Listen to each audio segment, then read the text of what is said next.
possible. All right, taking another live look up to Rice-Eccles Stadium today, thanks to Chopper 5.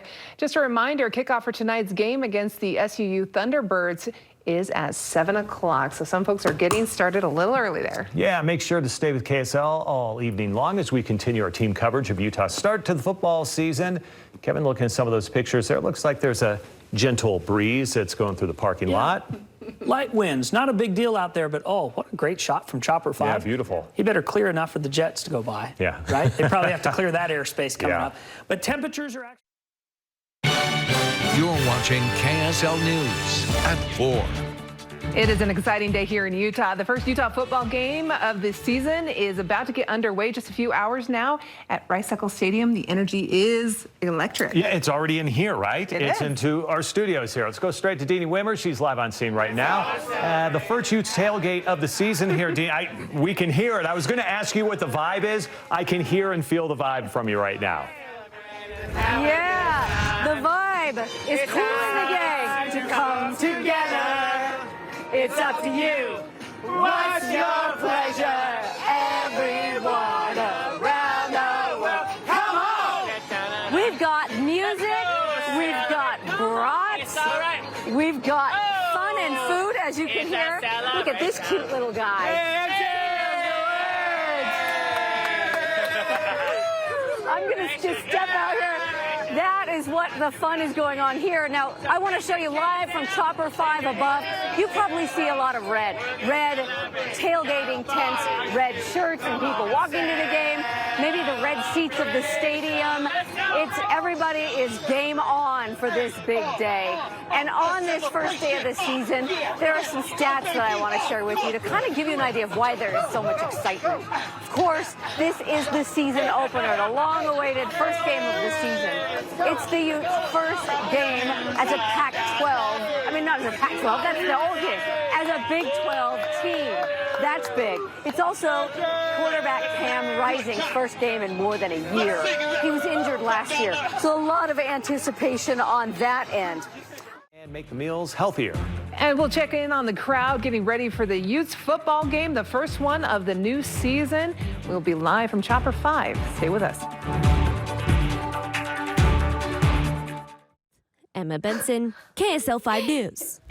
Emma, thank you. Let's take another live look at the crowd outside of Rice-Eccles Stadium. This is coming from Chopper 5.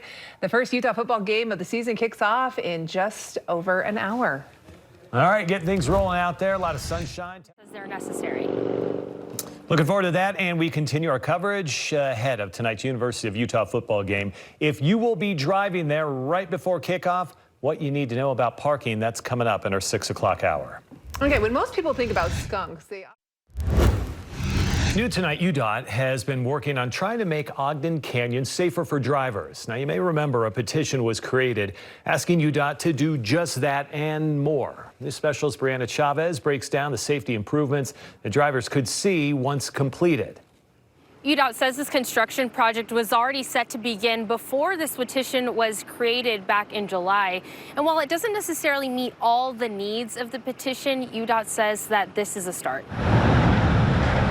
This summer, drivers have been seeing orange barrels along Utah roads. We started this project in the middle of August. And Ogden Canyon is no exception. That's one of the oldest roads we have here. Mitch Shaw with UDOT says the road is getting much needed safety improvements. We are first installing a centerline rumble strips. Meant to alert drivers who may be drifting on the side of the road. Tires hit the rumble strips, it makes a really loud sound, putting it right in the center all the way up the canyon. UDOT is also adding sturdier barriers alongside the Ogden River. In recent years, we've had a lot of bigger trucks come up here and they'll knock the barrier off. It'll knock into the river. Construction on the project began just weeks after a deadly crash that took the lives of 2 people in early July. A petition was created shortly after, asking UDOT to restrict large vehicles.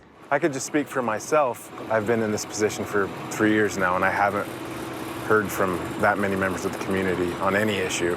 Shaw says UDOT is planning on hosting a public meeting within the next month or 2 to hear those drivers out. As of right now, Shaw says no ideas are off the table. This canyon area right now is kind of under a microscope. And as construction continues, UDOT is asking drivers for their patience. Construction is set to end sometime in October. Reporting in Ogden, Brianna Chavez, KSL-5 News. Brianna, thank you. Coming up here, Riverton football. You're watching KSL News at 6. Welcome back. The first game of the football season for the University of Utah starts tonight. Kickoff just 30 minutes away. The Utes taking on Southern Utah University. And Deanie Wimmer coming to us live from Rice-Eccles Stadium. Deanie, all right, how's the party going? You talked about hamburgers, hot dogs being cooked up there. I was hoping you could bring me back a cougar tail. Oh, there's none of those here, Mike. You know that. But the party's kind of... Calm. New tonight, a Magna mother faces criminal charges after her 3-year-old son got a hold of her gun and accidentally shot himself. Chopper 5 flew over the neighborhood where this happened earlier this month.